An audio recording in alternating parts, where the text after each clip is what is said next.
Bonjour, bienvenue dans notre émission Emporté par la foule, émission de Dialogue RCF et Pop Finance consacrée à la finance et à l'économie participative. Première émission de l'année 2018 et naturellement tous nos vœux vous accompagnent dans vos rêves, dans vos projets qui se réaliseront, nous l'espérons, avec le crowdfunding. Patrick Lecamus, on va commencer avec les rêves des footballeurs américains cette année ? Ah bah oui, alors là les footballeurs américains ils peuvent investir et prendre des décisions au sein de leur club. Alors c'est les fans des footballeurs américains. C'est les fans. C'est les fans. Les footballeurs, ouais.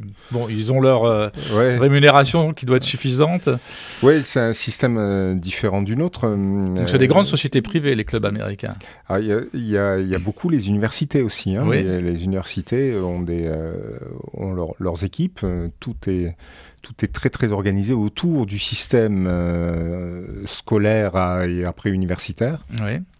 Et donc il y a les très très grosses équipes qui sont adossées aux facs et ça n'empêche qu'il y a des sponsors et il y a de l'argent. Oui, il y a de l'argent qui circule. Alors là, l'ambition, c'est de faire circuler encore plus l'argent et de mobiliser les supporters, les fans, comme on dirait à Marseille, les supporters de l'OM, quoi. Hein. Oui, absolument. Alors là, on peut investir à partir de $500. Oui. On a un nouveau système pour investir dans les sociétés, c'est-à-dire que, comme on avait déjà eu avec le crowdfunding, le financement participatif en capital, c'était une manière différente d'investir dans les sociétés que la bourse, qui sont des places de marché, dans lesquelles il y a des sociétés qui viennent lever des fonds et des investisseurs qui viennent en donner. Le crowdfunding était venu ajouter une nouvelle manière d'investir dans les sociétés. On connaît bien le crowdfunding de dons avec contrepartie, oui. Ou pour les startups, pour tous les développements de projets, même associatifs également aussi, beaucoup, culturels, dans la musique, dans le cinéma, mais il y a aussi une partie du crowdfunding qui est consacrée à l'ouverture en capital et qui avait beaucoup dérogé aux règles, à ces contraintes des places de marché boursières. Voilà. Donc on a créé dans tous les pays un certain nombre de règles qui permettaient à la fois cette activité de continuer à se développer, mais en même temps de respecter un minimum de garantie pour l'investisseur qui plaçait son argent dans les sociétés. Et là, on a une nouvelle brèche qui vient de s'ouvrir. Là, c'est une plateforme américaine, Indiegogo, c'est ça ? Indiegogo. Qui rattrape... c'est une grosse structure, Indiegogo. Indiegogo, c'est la deuxième plateforme au monde. Mondiale. Voilà. Bon, d'accord. C'est vraiment un très gros. Et donc, avec Kickstarter, c'est eux qui dominent le monde. GoFundMe un petit peu sur la plateforme américaine. Et donc, ils opèrent pas que dans leur pays. Hein, ils opèrent pas qu'aux États-Unis. Ils opèrent dans beaucoup d'autres pays.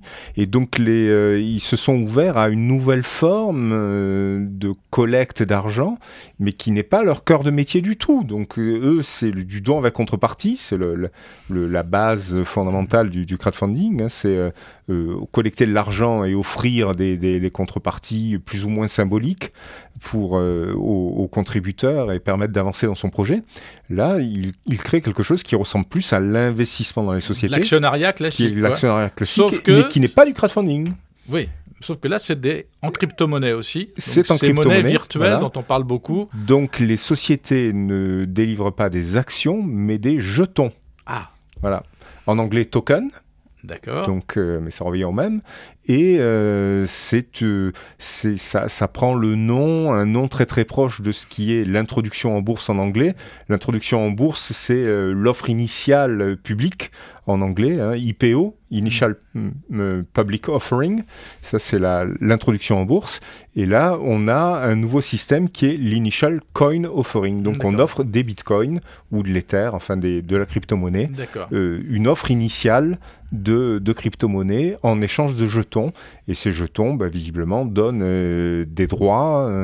Et alors là, c'est pas tout à fait des droits de siège au conseil d'administration, mais c'est pour le rendre attractif et sympathique pour les fans, c'est un droit de participer à une gouvernance et un certain nombre de choix On peut imaginer ça pour l'OM un jour ? Alors, des gens l'avaient imaginé, hein, au moment où l'OM était en vente. Il y a eu une cagnotte qui avait été ouverte pour pouvoir faire une société holding qui allait racheter l'OM et être contrôlée par ses fans sur le modèle espagnol des socios. Voilà. Bien, on suivra ça avec intérêt. Les brèves, toujours, c'est l'évolution des plateformes. On connaît l'Endopolis, qui est une plateforme de prêt, là, qui se lance dans un nouveau marché. Oui, alors c'est un peu le même sujet. C'est quand même des plateformes qui font un métier très très précis. Là, le crowdfunding de prêt, qui est le leader dans le crowdfunding, le prêt aux entreprises. Et c'est pas suffisant, donc on essaye à partir du premier métier, d'en faire un deuxième. Et il y en a un qui est assez juteux, c'est le crowdfunding immobilier. Ça fait des sommes importantes. Ça fait des sommes importantes, ouais. Voilà. Donc là, l'Indopolis... Là, il y a quand même de la matière derrière. Oui. Et puis il y a des besoins. Donc il y a des besoins de financement. Tout à fait. Et le crowdfunding immobilier a mis un peu plus longtemps que les autres à se développer, mais notamment, on s'en souvient, on en avait parlé, en Suisse, c'est ça qui a fait décoller le crowdfunding. Ouais. Tout à fait. Bien, voilà. Donc l'Indopolis fait ça aussi, elle se lance dans le crowdfunding immobilier en plus de son métier de base qui est donner la possibilité à des particuliers de prêter à des entreprises. Voilà, qui peut faire bouger un petit peu les questions du logement qui sont cruciales, en particulier dans notre ville. Et nous sommes maintenant à la séquence où nous recevons notre invité du jour qui est Fabrice Corradin, qui est un baroudeur. C'est cela ? C'est ça, tout à fait. Patron d'une agence de voyage qui s'appelle Barouding. Le contenant dit le contenu ou le contenu dit le contenant ? C'est ça, donc c'est une plateforme qui met en relation des voyageurs ayant le même profil de voyageurs et les mêmes motivations à voyager pour partir ensemble sur des voyages thématiques qu'on leur vend. Aujourd'hui, vous existez à Aix-en-Provence ? Oui. Depuis combien de temps ? Depuis juin 2017. Ça marche, ça décolle ? Oui, tout à fait. On a vendu plus de 10 voyages et on a fait partir quasiment 80 personnes sur des voyages de groupe. Vous avez le statut agence de voyage ? On a le statut agence de voyage, tout à fait. D'accord. Donc vous couvrez vos voyageurs correctement et vous avez les reins solides pour le faire. Alors en fait, on travaille avec des agences de voyage partenaires, c'est-à-dire que nous ne sommes pas producteurs de voyages, nous travaillons avec des agences de voyage qui produisent elles-mêmes les voyages. Okay. Et nous nous chargeons de créer le groupe et elles d'organiser le voyage. Elles organisent, elles produisent le voyage. Tout à fait. C'est vous qui le choisissez.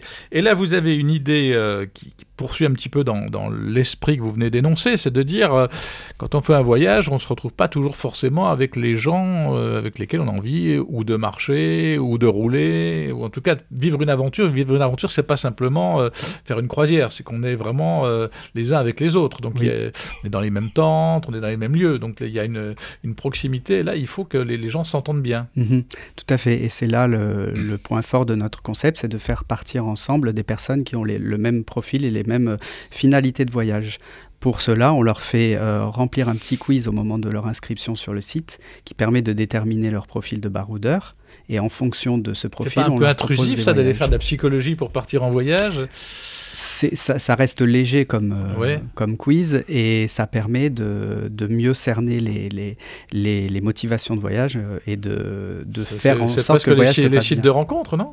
Un petit peu, ça peut aboutir sur des rencontres. Oui, en général, les voyages, des fois, ça aide. Mais, mais là, vous allez, à travers un questionnement, pouvoir vous dire, ces gens vont s'entendre pendant 8 jours ou 15 jours, où ils vont aller dans le désert, dans la montagne, etc. Alors, actuellement, notre algorithme est assez simple, mais justement, l'une des objectifs de notre campagne de crowdfunding, c'est de faire aboutir cet algorithme et d'aller plus loin dans... Donc là, pour qu'il y ait des atomes crochus plus forts ? C'est ça. Donc des questionnements plus approfondis ? Oui, ça restera des questions simples, mais on va essayer de mieux cerner la personnalité des voyageurs. Donc là, vous levez 7 500 € sur KissKissBankBank, dont avec des contreparties, symboliques, on va dire quand même. Oui. Mais sympathiques. Symboliques, mais sympathiques. Voilà. Parmi lesquels ? Alors on a, par exemple, pour les plus gros donateurs de plus de 500 €, on affichera leur portrait dans nos bureaux. Ah, carrément. Voilà.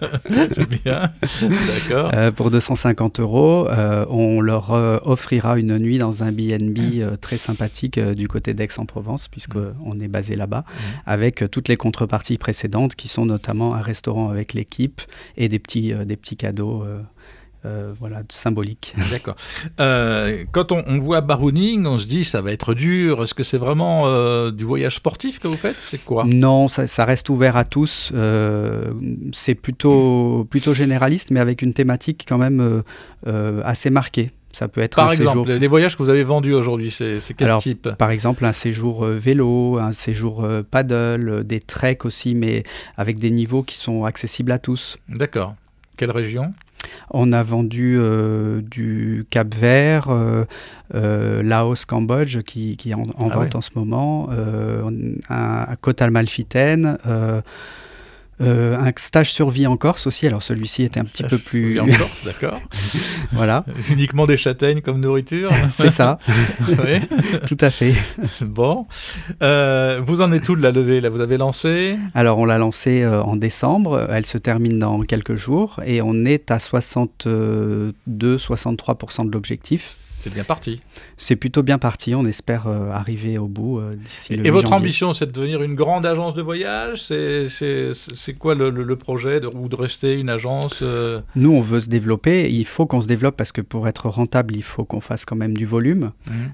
Donc, on voudrait quand même arriver à vendre plus de 20, 30, voire plus de voyages par mois. Et vous n'allez pas vous heurter là aux grands du secteur qui sont déjà très présents? Il y en a un en face de Radio Dialogue dans la rue, là. Oui, alors on est vraiment sur un concept innovant que ces agences-là ne couvrent pas pour le moment. Donc, d'accord.